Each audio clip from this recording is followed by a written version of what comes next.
Bonjour à toi jeune. Thanks God it's Friday. Bienvenue dans notre deuxième émission du Tea Time. Le Tea Time, je le rappelle, est une plateforme de témoignage où des jeunes du monde entier témoignent de ce que Jésus-Christ a fait dans leur vie. La dernière fois, nous étions avec Gaël Ondo. Il nous a partagé sa rencontre personnelle avec Jésus-Christ.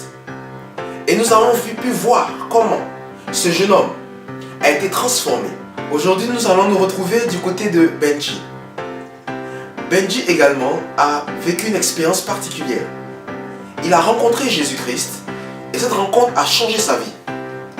Au travers d'un épisode court, nous allons comprendre ce changement.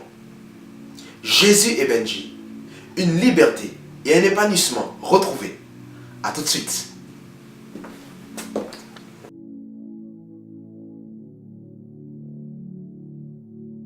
J'ai grandi dans une famille chrétienne, mais c'est pas pour autant que ma vie était rose.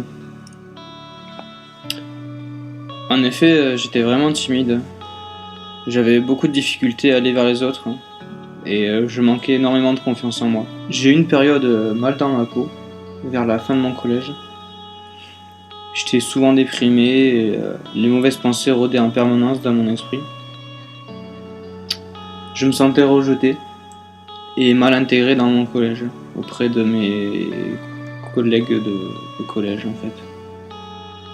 Et puis un soir, alors que ma mère inscrivait ma grande sœur à un camp de jeunes chrétiens, au CCR à Perpignan, je ressentais le besoin d'y aller. Il y avait quelque chose en moi qui me disait « Vas-y, tu trouveras quelque chose pour toi là-bas ». Je demande donc à ma mère de m'y inscrire. Et c'est à ce camp de jeunes que j'ai fait ma première rencontre avec Dieu. Je lui ai donné ma vie à 13 ans. Les expériences spirituelles ont suivi, comme mon baptême à 15 ans et mon baptême du Saint-Esprit à 19 ans. Mais c'est vraiment à 13 ans que j'ai vu le Seigneur agir dans ma vie. J'étais moins timide, plus déterminé, plus sûr de moi. Et cela se voyait surtout lors des parties de football dans mon quartier. En fait, je savais que j'avais les capacités de faire certaines choses avec le ballon, comme dribbler, jongler. Mais le fait d'être avec certaines personnes en public m'empêchait de réaliser ces exploits.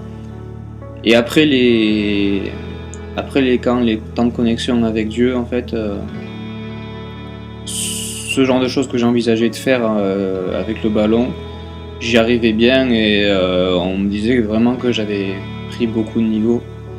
C'était juste la confiance en moi que j'avais en plus.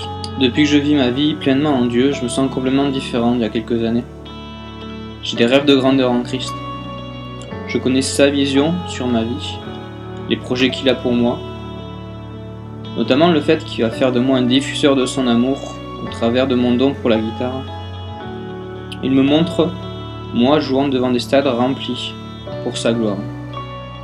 Il m'a trouvé un avenir professionnel qui n'avait rien à voir avec ce que j'avais en tête au début de mes études. Je le remercie chaque jour pour le travail qu'il fait et qu'il a fait.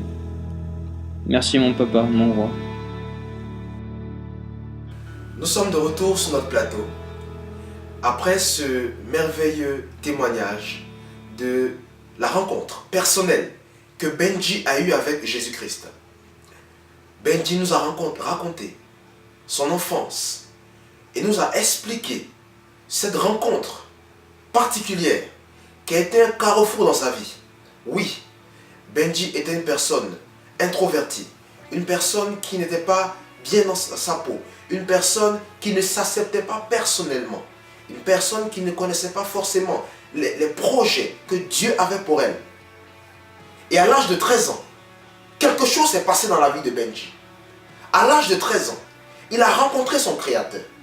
Il a rencontré celui qui l'a créé. Il a rencontré Jésus-Christ. Et cette rencontre a changé sa vie. Cette rencontre l'a libéré. Cette rencontre lui a donné un épanouissement total. Cette rencontre a fait que Benji a su pourquoi il était sur la terre.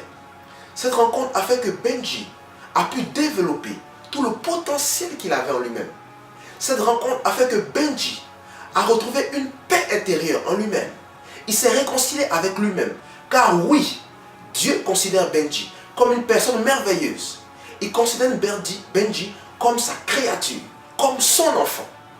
Et cette rencontre avec Jésus a donné à Benji cette assurance qu'il a de la valeur et que Dieu veut faire quelque chose avec lui. Toi, jeune qui me regarde, peut-être que tu es dans la même situation que Benji. Peut-être que tu ne t'acceptes pas personnellement. Peut-être que tu te dis, qu'est-ce que je fais sur la terre? Quel est mon potentiel? Mais j'aimerais te dire qu'il y a une personne qui croit en toi. J'aimerais te dire que Jésus-Christ, lui, croit en toi. Oui, c'est lui qui t'a créé. Il a dit lui-même qu'il a des projets de paix et non de malheur pour toi. Alors Jésus est conscient, Jésus est convaincu que tu es plein de potentiel. C'est pour cela que je t'invite à accepter Jésus-Christ comme sauveur de la vie que tu mènes actuellement et comme Dieu. Je suis convaincu que ta vie ne sera plus jamais la même. Que Dieu te bénisse. J'espère te retrouver à notre prochaine édition du Tea Time. Salut!